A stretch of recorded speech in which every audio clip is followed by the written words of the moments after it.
I choose you. Season 7's our destiny. Let's eat some Alolan food. I choose you. Hello and welcome to I Choose You, the podcast about cooking and eating Pokemon. My name is Jeremy Zielik. I'm the host and Alton Brown of the group. Joining me this week, as always, is... your friend on the show, Ben Montoya. Ian Davis, the Oscar Mayer of the show. Hell yeah. And Evan Aubrey. Hello. Wow, we did it, guys. This is like a huge jump scare for listeners who are listening at 1.5 speed or 2 times speed. You just kind of took off and went. Here, let me just keep going. Oh, Whoa! What are you drinking this week, Evan? Oh, No. Ben, I've heard it's great audio when you talk really fast. I can't fucking... Okay, this is one of my Professor Podcast over here. Yeah, I'm allowed to do this now. I'm a bona fide academic and expert in the field. One of my podcast hot takes is I hate 1.5 speed. Ooh. If you really have to listen to power through listening to this, it's probably not worth listening to. I just have to say it. I disagree. 1.5 speed, I just can't do it. All right, here. I'm gonna fire back here, Professor. Sorry.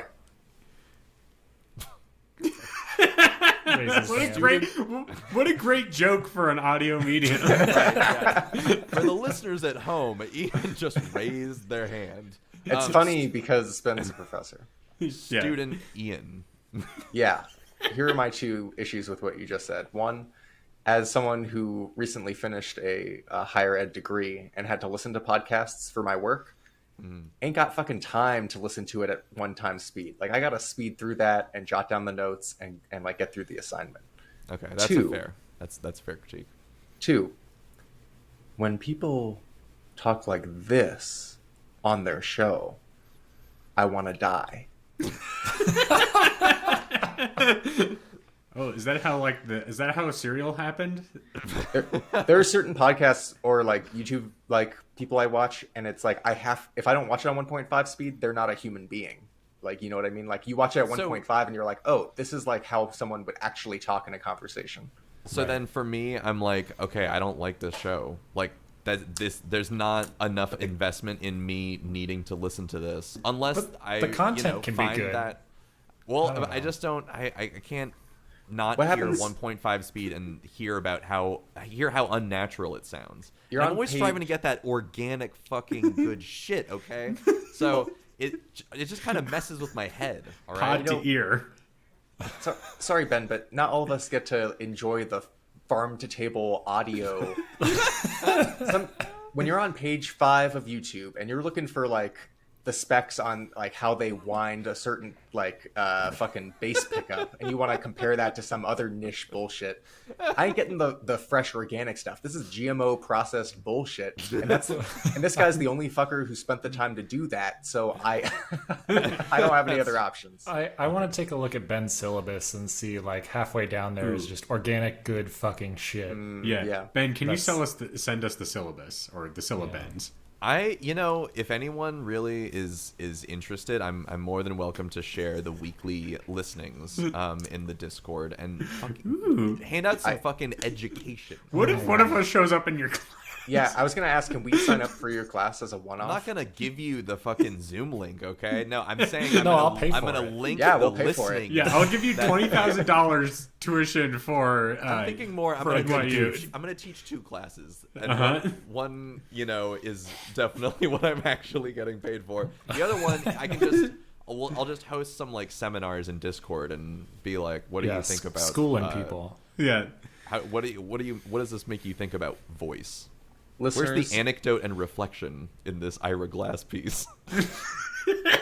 Listeners, we're going to start a GoFundMe to pay for Jeremy, Evan, and I's tuition. Tuition to Ben's class. To take the singular class. I bet it'd be for 10 grand. All 3 of us could take that one class. Yep. Just so we can ruin Ben's fucking life. This is what our money goes towards for our Patreon. It's just for us to attend podcast college. Excuse me, teacher. Oh God. Can I use the bathroom? This is an online class. I'm sure you could just mute yourself and like shit for days kind of situation. Or don't mute yourself and it's a power. And shit for days. It's a power move. God damn it. Ben, have you run into these issues in your class? I can't do anything without getting fucking roasted. I can't do anything without being like, but what if someone shat in the middle of you saying it? Like, it must happen though. oh god. Next question, making me slightly Pokemon related. Can we change your name to a tree? So, Wait, say that again? Can we change your name to a tree, like the Pokemon professors? Oh. Yes, I will be. If you were a Professor tree, what would you Pinion. be? Oh, there we go. Pinion. Or Professor Yucca. Ooh, that's kind of sick. Wouldn't you be like Professor Hemp? No. Professor Devil's Lettuce? Professor Jazz Cigarette? Yeah. Again, I can't fucking do anything. Cheers. Cheers, boys. You know what, though? That does fucking bring me to a very important point, which is that before the episode started and began, I teased that I had a very special drink to share for the I Choose You crew. Teased nuts. God damn it. Unhinged already. Yeah, what do you got, Ben? Okay, well, from a distance, you'll see that it looks very much like a Pabst Blue Ribbon. It does, but it says seltzer. It High says seltzer. High Seltzer. Shit. This is a so I've seen this several times at the dispensary, but this is a cannabis infused strawberry kiwi Pabst Blue Ribbon seltzer. Damn. Okay, so Pabst Blue Ribbon are now highfalutin enough to create their own like weed seltzer. Basically. I mean, I don't know what else like alternative drinks they make either, but they had like tons of flavors in the store. This was just one of them, strawberry kiwi. And was it good? I haven't opened it yet. Ooh, first time. Tell us what it smells like. What's This is one of got those a weird cans that are cap. like resealable. It has a resealable cap, and it had a really weird pop to it. Nice. What are the notes? Yeah. What, do you have like a hard seltzer sommelier? Okay, it's giving Capri Sun. This is like total carbonated Capri Sun energy. I am Yes. all about this. Actually, Wow. it tastes really good. I'm in. Not at all disappointed. Oh wow! So that makes me want to ask: would the Sunny D vodka seltzer have been worth trying? Oh, well, so these ones were in singles. Again, I didn't want to go overboard, okay? I'm not gonna... If this was shitty and I bought like 8 of them just because that's how they came, I would feel like such a fucking asshole. But because these are singles, I just was like, you know, they were like $8 too. It's like this, like, you know... You Wait, can go to one of them cost $8? One of these costed $8 American dollars. Oh my Before god! tax? Wow. I mean, there is weed in there. Yeah, There is 10 milligrams of weed in this can. Oh, shit. And if you go to a bar, you can buy a drink for like $12. So like this is a substantial little purchase, but it's just one of them. It's not an overcommitment, you know what I mean? Yes. Okay, Ian, what do you have to say about this situation? Will that get you high and drunk? I don't think that there's alcohol in here. It is a non-alcoholic beverage, Interesting. but it is cannabis infused. So it's I think you kind of have to choose one or the other. Like, Yeah, I don't know you if they can't- let you do both. That's why they outlawed Four Loko from us. yeah, that definitely would, I think, cross multiple jurisdictions. I have a question. Why is it illegal to buy Four Loko, but not to buy coffee and an alcoholic beverage at the same restaurant? It's not illegal. It's back. Like, you can I- still buy it. I have the answer to your question, Jeremy. Oh, which thank is, you. They can't stop you from ordering a steak and a glass of water. It's true. It's true. They really can't stop you. So if I go to like, let's say it's a nice restaurant and they're like, coffee, son, and I'm like, sure, I'll have an after dinner coffee. And then they have like a dessert wine list. Why can't I just pour my coffee into my like wine at the end of the night kind of thing to get an upper and a downer situation? That's all I'm saying. You Like, really could, but would you? Would you really? Would I? It would depend on what the beverage on option is. I can imagine maybe like white wine in like a latte-y area of the situation, but Or even some that is steamed milk really into that. stretching my capabilities. This is what you do. Big glass of wine, red. Okay. You lay 2 chopsticks across the top. Shot of espresso on the chopsticks. You bang on the table until the espresso shot drops in the wine. What do you call it, Ian? What's the name of the drink? Oh, it's a It's an Italian car bomb. It's the anarchist. Call it the You're Joe right. Pesci. Yes. Joe Pesci. Yeah. Damn. You know, The Sticky Bandit. yeah. It's more of a wet bandit if we're being honest with ourselves. There has to be a cocktail called the Wet Bandit. That seems like a gimme. Okay, Ben, was it what Ian made, or give it to me? What's a wet bandit? I'm gonna look it up right now. I want to go to the source. Okay. In the meantime, I'm going to do some vamping by asking, what are other people drinking? Ian. Key lime. Oh, pardon my French. Lime liqueur. Oh, thank God. Okay, thank God. Freudian slip over there. Yeah. Evan, what are you drinking? I got a mango orange spindrift. All right. Hell yeah.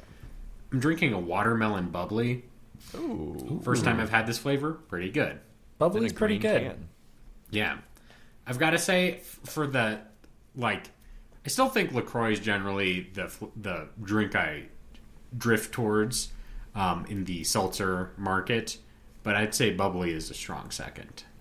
Would you say you spin drift towards it?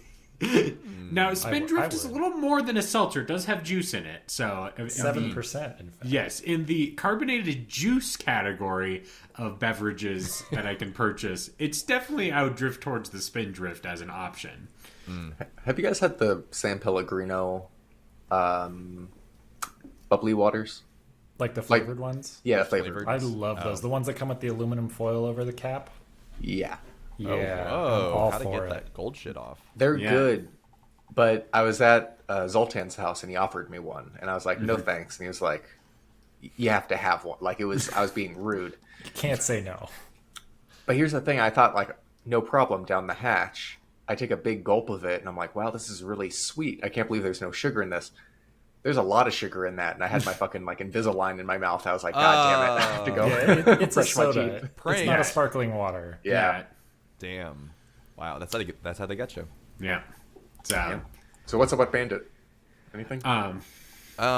It's not explicitly tied to Home Alone, but it is called. I did find one that's called the Wet Bandits cocktail, and it has blackberries, sage, honey, gin, lemon juice, and cinnamon bitters, all stirred up together. Shaken. So they just- Excuse me.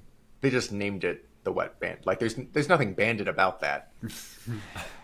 Unfortunately, there's no comments either on this. I don't know what makes it a Wet Bandits. I was doing some research as well, and there's a whole like website devoted to Home Alone cocktails. Oh, okay, so first So, question. I want yeah. to make sure. Is this website written by a computer? It is no, it's the website is called The Bitter Lemon, and there's a person that wrote this. Oh no, it just says the recipe by The Bitter Lemon, so it could be written by a computer. All right, there we go. Can't not confirm. But it does have a wet bandit, and it does have a sticky bandit. Okay. Ooh. The sticky bandit is 1 ounce of marshmallow vodka, 1 ounce of chocolate liqueur, a splash of half and half or nut milk of your choice, and milk. shake and Yes. serve in a martini glass. Okay, that seems like a little much. I'm going to not lie. Marshmallow vodka, what the fuck is that? Sticky. It does bandit. sound sticky. Yeah. Just like how we were talking about last week, actually. Sticky cocktails. Yeah, we love it. We love it like clinging to your mouth kind of situation. Especially Ian with his Invisalign. God, yeah. I want to, like, really have to work to get these things off. Oh, you more so than you do already, where you have like that trowel that you stick in your mouth to like get them off. I want to, like, pull these out and, like, all my crowns come out with it every time. Yeah. Oh. My like, dentures come out. Yeah. You like pull them out, and there's like a white goo that comes out. It's like mozzarella. that you're pulling down. Yeah, I like have to pull it away from my face, and if I slip, it just like goes right back into my mouth. Yeah. Ew, why are we talking about this? I don't know. Sorry. This is good content. Yeah, that's why, Ben. This is why. We're not fucking cowards, okay? Yeah. We're not We speak fucking truth to power, Ben. We are cowards. Ben, you know why? You're like, oh, I'm a professor. They keep roasting me. It's because you're the fucking elite, and we're sticking it to you, man. Yeah. Yeah. Okay. In that case, I deserved it. So it makes sense. Yeah, we're talking about Ian's weird Invisalign. I think, and speaking of Invisalign, I think it's time Is it? to move to the main section of the show. So let's do that. And What do we do in this segment, Jeremy? I'll let you know, Ian. What we do on I Choose You here is we cook and we fucking eat Pokemon. And each week we randomly select a new Pokemon to cook and consume. And all of us have conformed and concocted delicious recipes that we can spread amongst each other with joy and wonder in our eyes. And then we vote on who has the best recipe and which would be the most tasty. And then and then that's it. That's the end of the segment. Really descriptive. Ben won the poll in the Discord last week. Even though if you go in the Discord, it's a tie right now. But Ben won. Don't worry about it. So Ben, we're cooking Yungoos this week. So Ben, what's your recipe? My recipe, yes. So Yungoos is the Pokemon of choice for today. The loitering Pokemon, which I really enjoy that as a descriptor. Do you enjoy really that it's don't- an invasive species? I do in the sense that I don't like it, and I am again justified by not liking it because it's an invasive species. And I really just don't like this Pokemon. I'm gonna say this Pokemon sucks, but that's why I like it. It looks like shit. It's got a shitty background, and it evolves into even worse looking Pokemon, and that's why I like it. You don't like his hair? I do like his hair. It looks bad. We'll get to it. Yes. And those teeth, come on. Constantly grimacing. Yeah, not for me. But I was looking in the history or the trivia for it, and I thought it was really interesting that it was, like you said, non-native invasive species, and it's based particularly on the small Indian mongoose, which apparently was imported to Hawaii to counter the rat problems on sugarcane plantations. However, the small Indian mongoose is diurnal, while rats are nocturnal. Thus, the small Indian mongoose was ineffective at its intended purpose and became an invasive species. Nice. And this is reflected in-game by the fact that Yungoos can only be found during the day, while Alolan Rattata can only be found at night. Nice. Oh. So, a really interesting piece of trivia in this kind of otherwise gross and underwhelming Pokemon. I really that would be a dream job to work for Nintendo, and your job is just to find the real deep lore. Weird animals. Yeah, Reading all about cane toads in Australia that were brought in to eat insects, but they didn't eat insects. Now there's too many cane toads, and you have to run over them with your car to kill more of them. That kind of stuff. When are we gonna get a spotted lanternfly Pokemon? Yeah. What is Spotted that? lantern. That's the one that's these invasive bugs that are invaded New York, and everyone in New York is encouraged to kill them when they see them. Oh, right. Yes, Shoot I on remember sight. this. Yeah, they're like rats that can fly. Anyway, I was really focusing in on the goose part of this Yungoos because I thought it was the most funny. Are you gonna blame it on the juice? Ooh, blame it on the goose. Yes. I will actually. And I found an article about how people made Christmas goose as a tradition. I was kind of like, okay, whatever. And then there was one part of this that said, try it on pancakes. And I was like, you say what now? Goose cakes. Goose cakes. Gooseberry? No. But I did also think about that. So what I found when I looked up goose pancakes was a recipe from this website called Abel and Cole. And it's about how these people have a, tradition. They used to do goose, but now they do a, kind of goose flatbread pancake, quote unquote, kind of situation, with hoisin sauce and pickled onions and cucumber. And they kind of I don't know, kind of changed this tradition a little bit. And they were like, oh yeah, we love doing this. And so I was thinking we could do something similar and make some Yungoos pancakes with hoisin sauce. Nice. So for this recipe, we're just going to really treat the, meat of the Yungoos like you would kind of just any old hunk of meat, how it goes. And that's going to be, replacing our goose in this situation. And so Abel and Cole talk about, the roasting process with all the basting and the juices with the goose. The good thing about the Yungoos is that you don't have to worry about that. It's a pretty standard, roast as far as I know it. And you're just going to throw it in there for a couple hours and let it really get nice and moist and delicious. And in terms of the sauce that you'll be adding in with it, that is going to include marmalade, star anise, ginger, garlic, orange juice, bay leaf, and Chinese 5-spice. And you're going to put all that into a pan, let it simmer for a few minutes, get really smooth and thick for your glaze the meat later.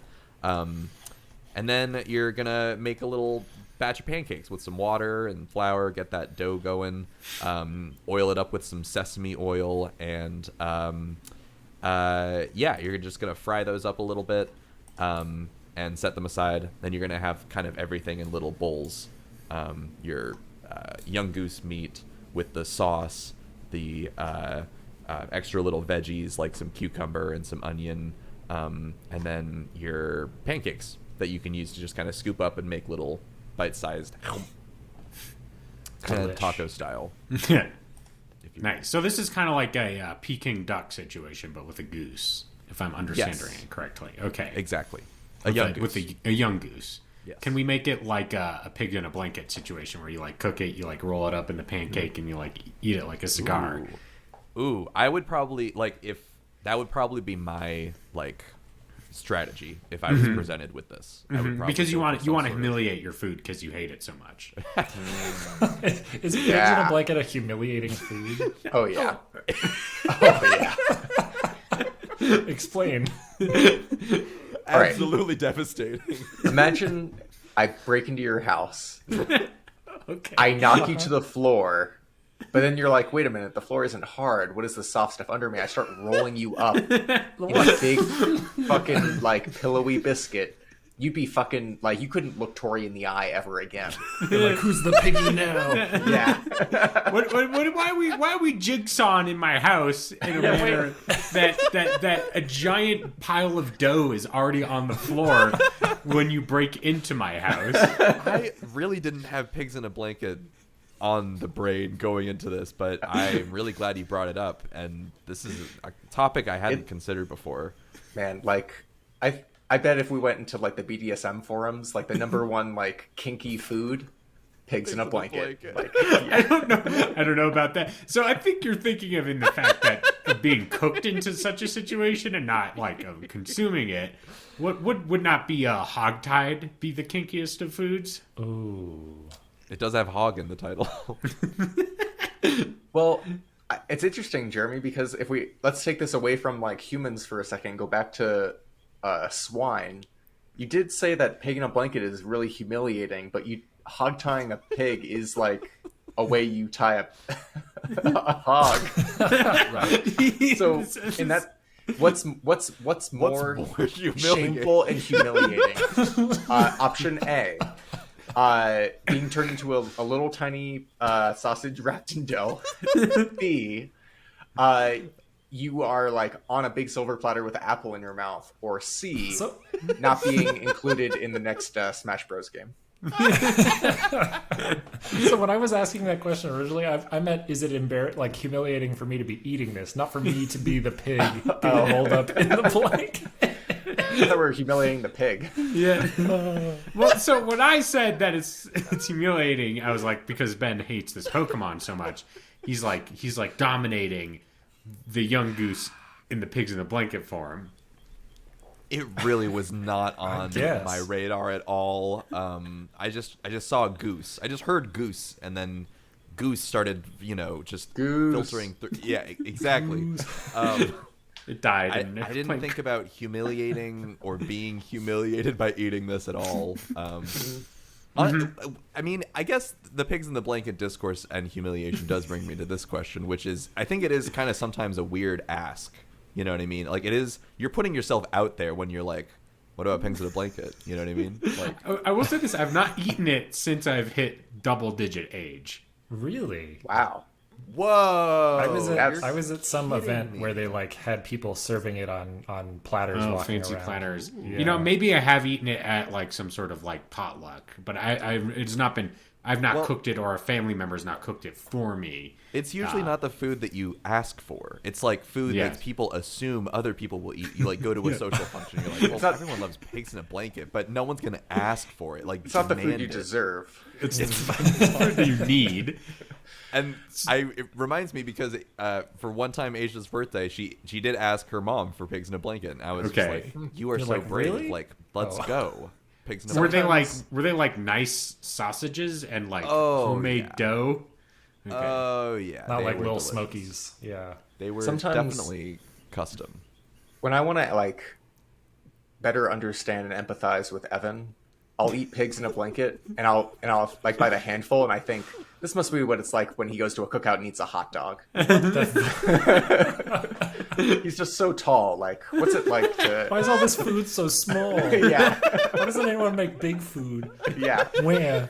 Evan, I understand you now. I guess. I will grammed it. Yeah. Oh my god. All right. Well, do I remember that Ben's recipe is Yungoos pancakes? So. Oh, yeah, Does I not do have have a anything question. to do with. Yeah. Okay. Okay. Yep. 2 actually. One, have any of you guys eaten a goose? Yes. Yeah, I've had Yes, Christmas goose. once. I've never had goose. Okay. Sorry. Instantly in the minority. Yeah. Second question. In terms of meat texture, is he more like a goose or is he more like a veal because he's young? What Pokemon would you compare this meat to? What meat would you compare this Pokemon to as taste Probably profile? not goose. Yeah, I was honestly kind of imagining it turning out more like pork. Truth yeah. be told. Oh. And Perhaps kind a of sausage. God damn it. No. Absolutely not.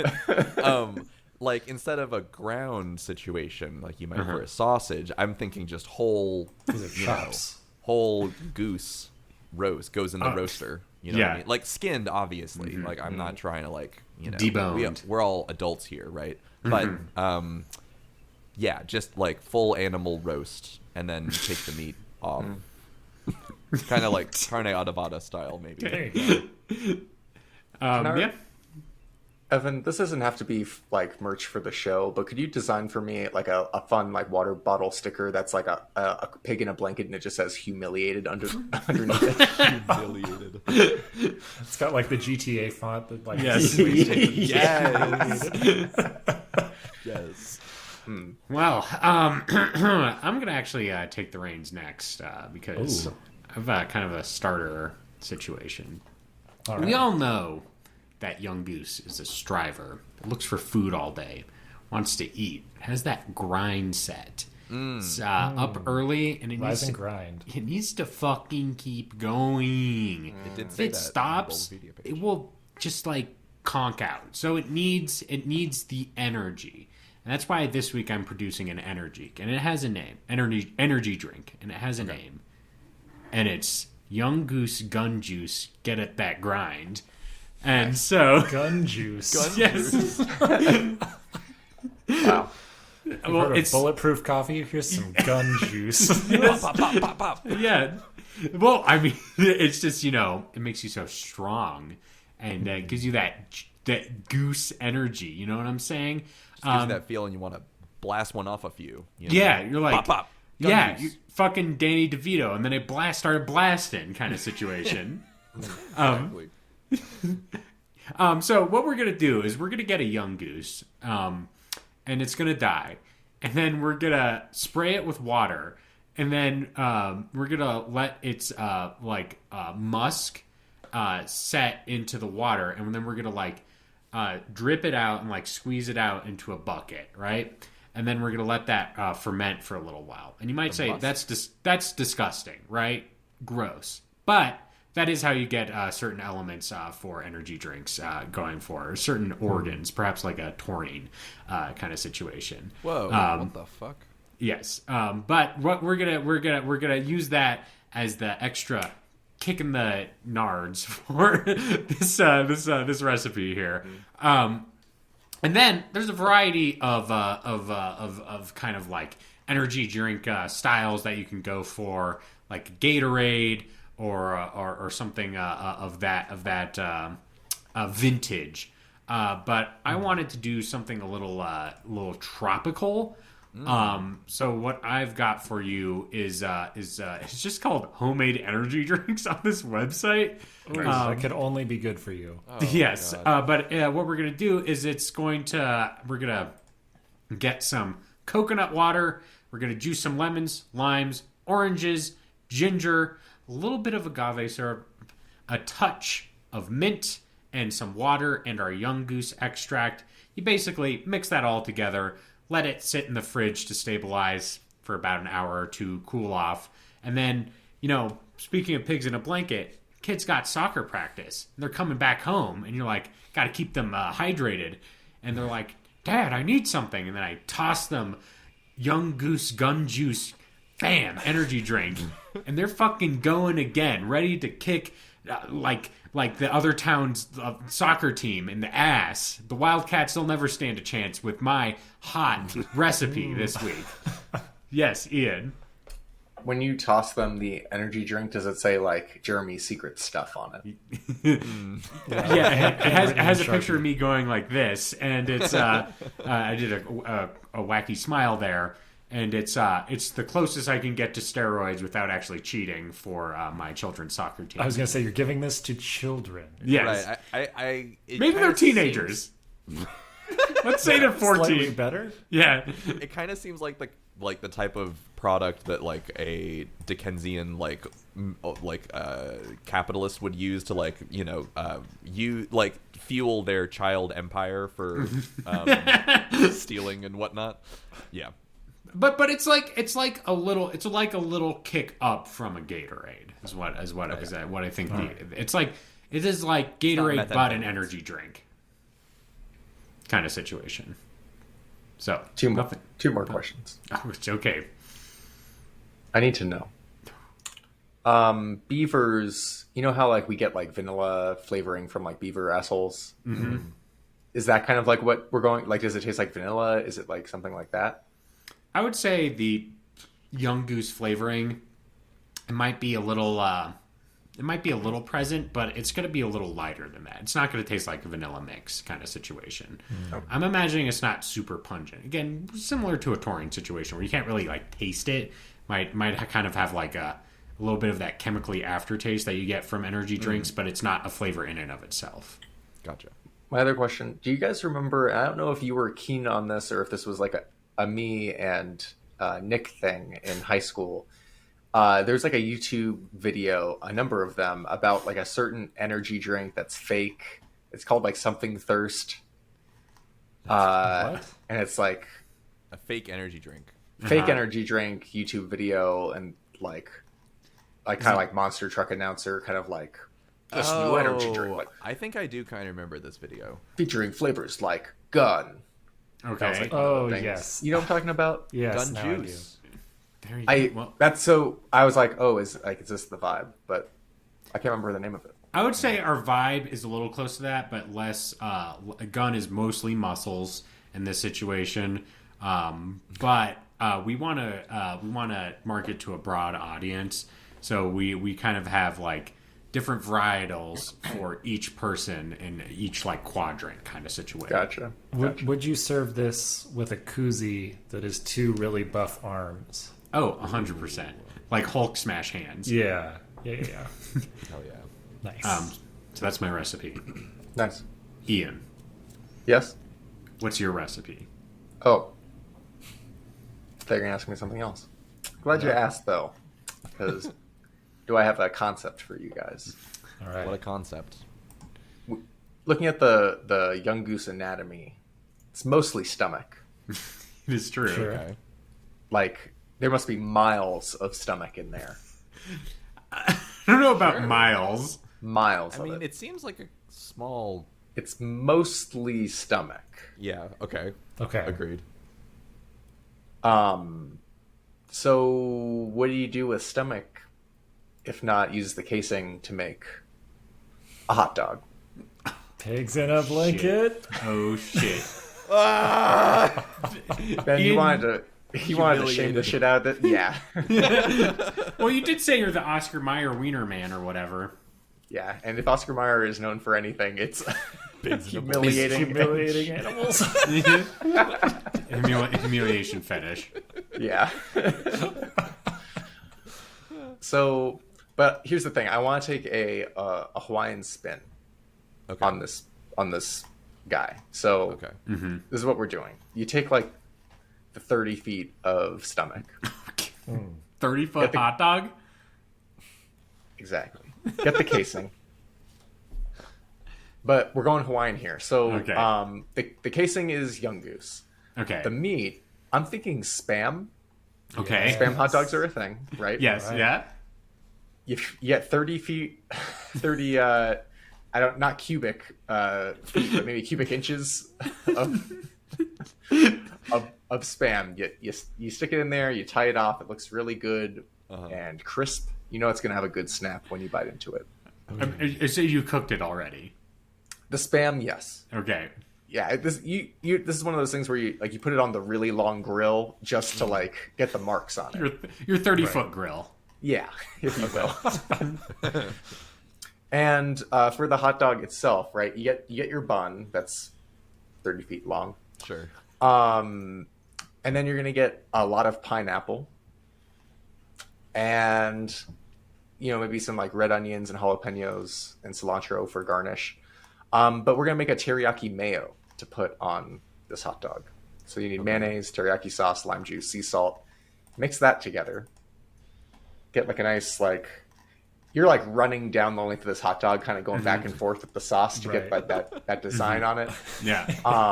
You got your pineapple slices along one side. You got your pickled onions across the top, the cilantro. Oh man.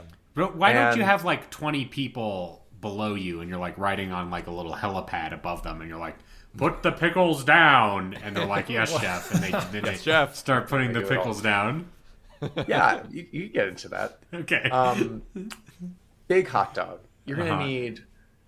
Some might say you got to hang 10 on this one because you're gonna need all your digits to hang on to this thing. Whoa! I And love so that. Yes, Could Joey Chestnut one bite? there is nothing that man can't glizzy. Okay. But I do present to you the hang loose, hong loose, Yungoos Hawaiian hot dog. What does hong Okay. loose mean? I imagine the word hang loose and young goose Okay. So, slammed together and had a kid. all right.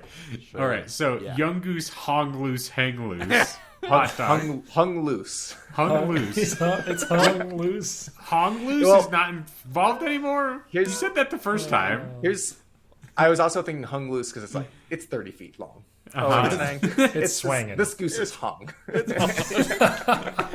It's hung in the way that you know, and that there's only one definition of, which is that their stomach is 30 feet long. 30 Yeah. miles long. Ian, did I miss this? Did you say what the bun was? Is it a Hawaiian roll? Do they have like a Hawaiian like hot dog roll? Sure. I mean, they could in this universe for sure. I mean, Nothing's stopping you. when it's 30 feet long, at like a certain point, it does resemble a hot dog bun. It's true. But it's longer than it is wide. So, yeah, we'll say it's a Hawaiian bun. Just there to you go. Oh, there you go. bring it home. So I do Sounds have to real say, good. size aside, I really like all of the different flavors and influences for this like hot dog take. So like Hawaiian Ben, you'd hot go dog. at this like 30-foot long hot dog that's maybe on like a 40-foot long table, and you'd go on with like a fork and knife and take like one like cube out of it and then eat it and then give it like a blue ribbon or something. I mean, can we treat it like a party sub? Like, can we do that situation where it's like everyone takes what is appropriate for what they'll actually eat? Because if that was the case, I would take off a good square, like, 2 feet. I feel like most of the time you have to eat more than one hot dog anyway, so like I might as well just take a little extra bit. But yeah, you know, this is at the luau, or like you Right. work for like a big company and they bring this in to feed the staff. the party dog. Yeah, Yeah, the hung loose party dog. humiliated. When you eat it, are you humiliated or are you know- dominant?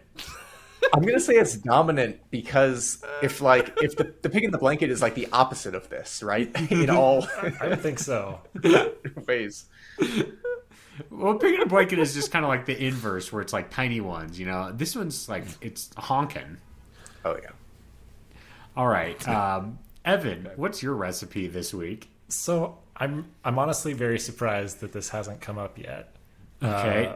But when I look at Yungoos, I immediately thought the Donald Trump Pokemon. Yes, I the mean hair. he does look like that. We can't deny it. Absolutely. And what is, Mr. Trump, Home Alone 2, Lost in New York star Donald Trump's favorite food, but very well done steaks. It's also true. He loves overly well done steaks with ketchup. And I admit, I don't want to win this week. If that's any indication, like, of how the election's going to go, I don't want him to win either. So that's okay. Yeah. But I'm proposing to you a very well done Yungoos steak with ketchup on the side, of course. Gotcha. And as I was looking up, like, if there's a recipe of like how do you recreate Donald Trump's worst steak ever. Oh, you know it.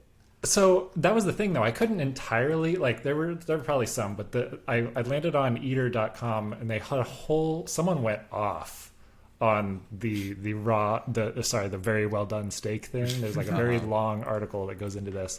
I'll just read you some bits. Yeah. So they say, again, for those out there who like their steak cooked all the way through, your preferences are fine. It's fine that you persist in this despite the urgings of your steakhouse chef, your well-intentioned server, your friends, your family, your critics, thousands of magazine articles, hundreds of cookbooks, and the entire collective wisdom of thousands of years of gastronomy, all of whom are saying, try it, you'll like it. They're not setting you up to fail. They truly believe that you'll like it and it'll make you happier. They just don't want you to be. They just want you to be happier. They do, in fact, have your best interests at heart, but you're under no obligation to listen to them. But if you're Donald Trump, the president of the United States of America, the man who is, and now for the foreseeable future, the most powerful figure in the world, categorically rejecting external input can be catastrophic. Yada yada yada. Basically, they go on to say, a person who won't eat his steak any doneness but well is a person who won't entertain the notion that there could be a better way. Okay, so from what I'm hearing is very well done steak equals fascist. Yeah, essentially, this steak is for fascists. This is the Gotcha. Mussolini. Right. Exactly. So that, I mean, it's as simple as that, honestly. And You get the nicest cut of steak, like a porterhouse or whatever, and then you Exactly. just like leave it on for an hour. Burn that shit. Yeah, and you get some ketchup, put it on the side, and then you have the Diet Coke button that you can push that automatically brings you a Diet Coke. Exactly. Yes. I do have to say, perhaps like if there was any food more humiliating than the pig in the blanket, it's like taking a prized cow that's like $500 an ounce and burning Yeah, the shit out of it. That real And good putting ketchup Wagyu on that's been eating nothing but like acorns or whatever. it. Yeah. And just absolutely frying it to shreds. Yeah. What a humiliated. Yeah. Yeah. Roasted. Absolutely. Literally. So- Absolutely. Yeah. To shreds. God. Well, okay. Thematically appropriate. I do have to say, like, I'm not gonna name names or anything, but I did recently have a more than well done steak. It was an accident. Everyone was cool about it. I ate it At an anyway. establishment or like someone No, made it this was for it you? was friends and family like Oh, sure. hanging out in the backyard and whatnot. It was it was a honest mistake. I ate it. I didn't say anything obviously, but hoo boy, eating a well done steak fucking sucks. Like it like work. hurts It's to work. eat it. Yeah. It hurts to eat. Why would you like it? And it's funny because it is associated with older people, not to be rude, but it's like, doesn't your mouth get tired of this? Like, Right? you're like 78, and you're like, I would like it well done. Gotta exercise those mandibles somehow. I guess so. Uh, But it just seems counterintuitive. I would feel like also the closer I am to the grave, just, I don't care if it kills me. make it softer. Yeah. Yeah. I want it to rare. fucking melt in my mouth, baby. Do it. I Yeah. agree.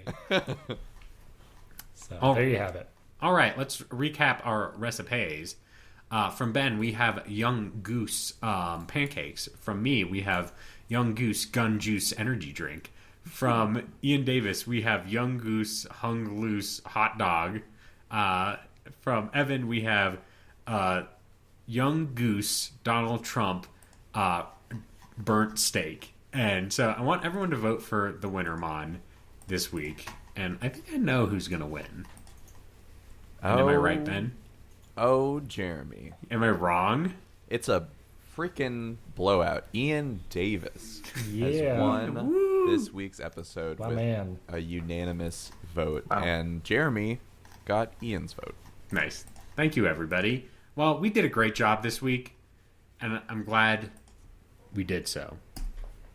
But more Absolutely. importantly, we have to think about the people who are helping us with the next segment, which is Listeners called like you. Well Horde's Mail Horde, and it's where we read your email sent it to ICHEWSPod@gmail.com. That's ICHEWSPOD@gmail.com. Ian, can you read this email from Ed? Ed writes, Yungoos is called the loitering Pokemon. Uh-huh. Because of this, their flesh all contains a special loitering property, which is why in Alola they make gum out of Yungoos, because it will loiter in your digestive tract for several years. Our interesting usage of that word, but yes. Smiley face. Smiley face emoji. All Emoticon. right. Thanks, Ed. Well, the evolution is called gumshoes. So I think that the gum idea is inherent. Is it referring to detectives? Probably. But I want to imagine they're like, oh, we're going to call the evolution gum-based because it's going to stay in your digestive tract for 7 years. Like real gum. All right. That's the only email we have this week. Thank you, Ed. But Ben, I've heard tell of a submission on the Discord. You hear, Okay. you hear accurately. Yar. Pokemaniac Chris writes, okay, boys, this is a long one, but I gotta be real for a second. Yungoos is an Indian mongoose, and the reason it's in Alola is because Indian mongoose were introduced to Hawaii on purpose by humans to control the rat population. Yes, we talked about this. They were particularly bad at this, but also very good at killing endangered native birds and stealing their eggs, as well as sea turtle eggs. We don't have mongoose in New Zealand, but we do have weasels and stoats, which are actually not related to mongoose, but basically amount to the same thing. These animals are kill on sight because of the terrible damage they can do to native bird populations. They're extremely destructive. I hate them. And if anyone can be said to, quote, deserve death, it's this one. Or humiliation. Or being humiliated. Deserve humiliation. Yungoos is that crossed with Donald Trump. with that in mind, let's talk about McDongoos. Nice. McDongoos was an Alolan fast food chain that used to serve shitty burgers made from real shitty Yungoos meat. The meat was not great. Not only is Yungoos meat very stringy and dry, they tended to skimp on the other ingredients. You'd get sad, wilted oddish leaves, an execute mayo that tasted like it had been left out in the sun all afternoon, a tiny miserable slice of pickled petalil, and Diglett fries that from time to time still had hairs in them because they used Alolan Diglett and didn't train their employees to pluck them. God, even though fucking 1-star Yelp review over here. Even though the food was shit, McDongoos was a huge McDongoos, excuse me, which was a huge success for most of the 2010s for two reasons. One, they just put a shitload of sugar, salt, and MSG in everything. Two, throughout the decade, the Alolan regional government had been giving out bounties for each Yungoos you killed and giving substantial tax breaks to businesses that did it on an industrial scale.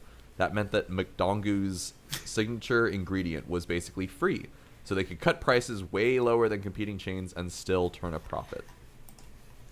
And you all know where this is going until 2020. Uh-oh. Here we go. See, it turns out McDongoos had been secretly breeding Yungoos. After the first couple of years, they'd found that they weren't able to kill enough wild Yungoos to meet growing demand. In order to keep growing the business, they had to get more Yungoos themselves and make sure everyone still thought they were trapping them in the wild. So in total secrecy, they set up about a dozen breeding pens underneath several of their restaurants across 3 of Alola's 4 major islands. This only came out during the pandemic because when demand for their shitty burgers suddenly plummeted in March 2020, they weren't able to wind down their supply operation at short notice. Alola was one of the regions that actually took COVID seriously and shut everything down completely for a while. This implies that the Pokemon world had coronavirus. Just wanna say that. I mean, it's bound to happen. I guess It's an inevitability. Every world has to have a changing pandemic, and they have trade. They have Right. instant travel across the world. true. You can't Yeah. stop it. McDongoos breeding pens were secret, so they couldn't get special dispensation to keep staffing them fully. The entire operation was being run by skeleton crews who were listed in company accounts as essential janitorial staff, so they weren't able to slaughter all the extra Yungoos they suddenly had. They didn't have anywhere to store the meat from the ones they did kill, and the Yungoos just kept breeding.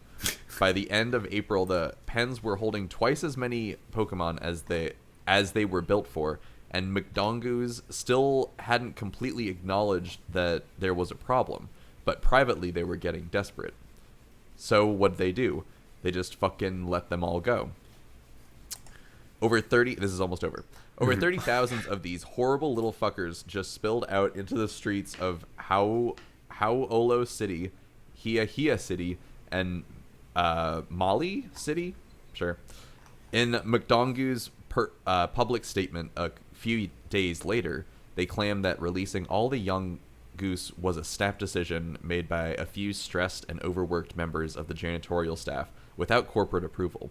But also the CEO and several of his close friends dumped a lot of their McDongoos stock. This goes so far. Oh my god.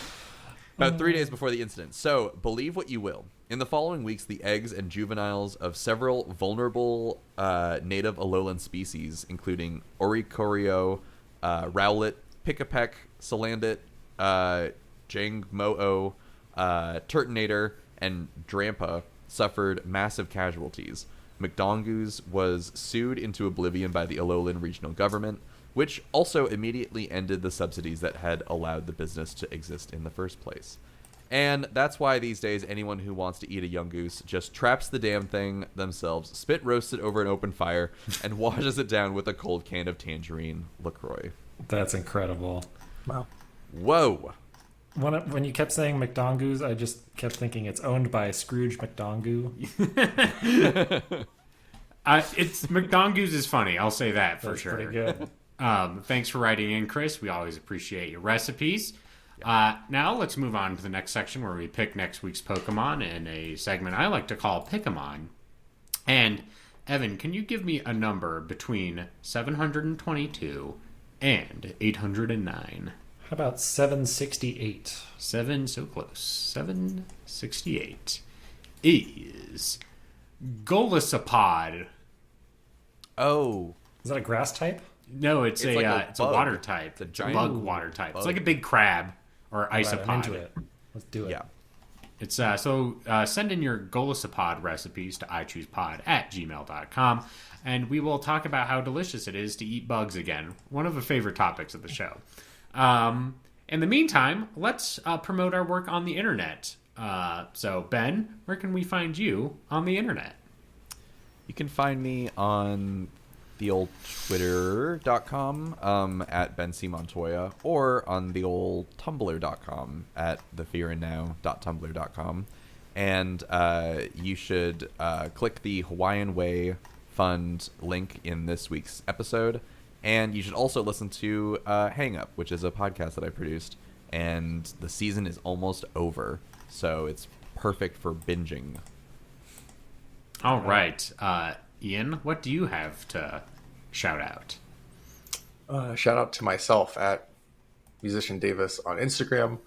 Also, I didn't get to bring this up. There's just too much to cover during my recipe, but do check out hot-dog.org, which is the NHDSC, or the National Hot Dog and Sausage Council. Council?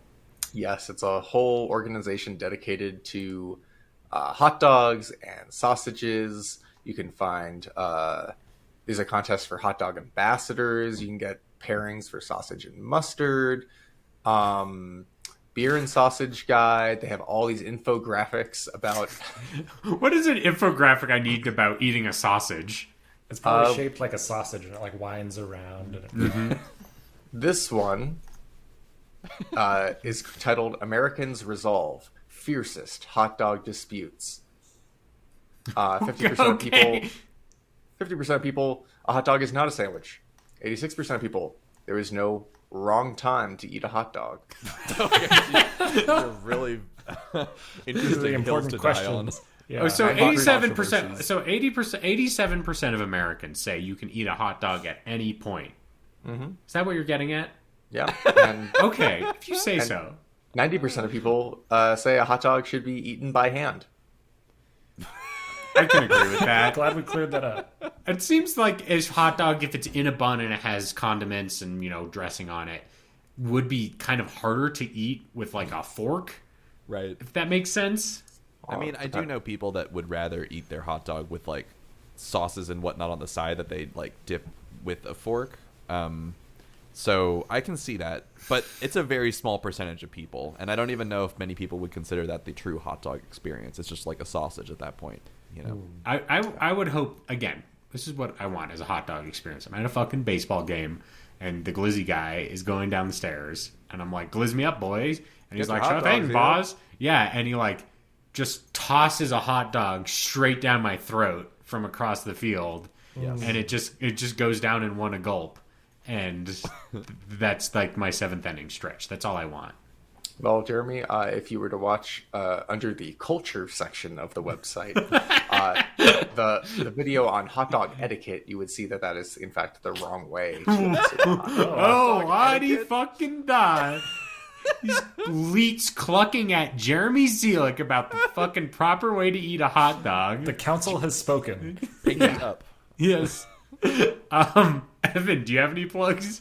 Nope, not like that. But you can follow me on Twitter or X at _Van Aubrey, or posts at _Van Aubrey.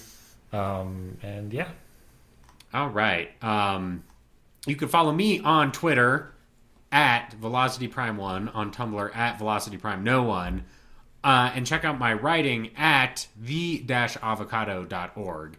It's again the-avocado.org. All right, now it's time to wrap up the show. This has been I Choose You, the podcast about cooking and eating Pokemon.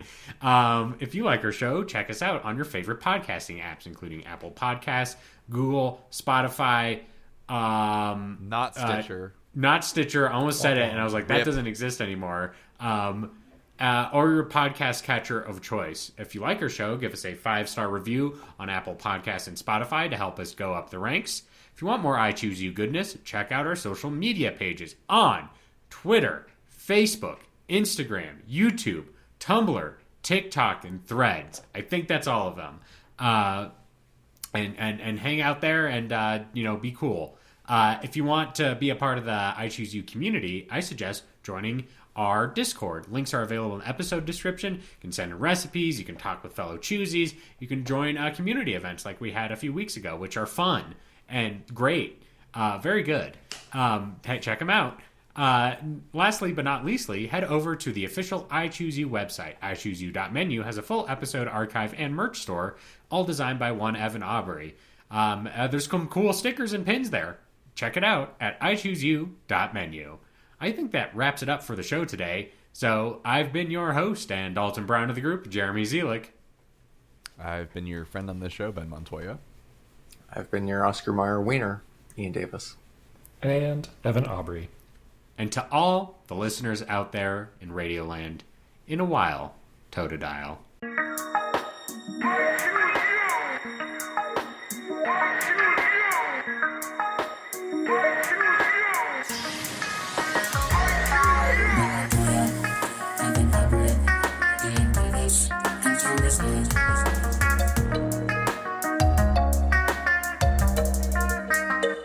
We've been consuming, presuming, leguming, cracking cans and having feasts, munching, crunching, slurping, Pokemon and Ultra Beasts. I choose you. Season 7's our destiny.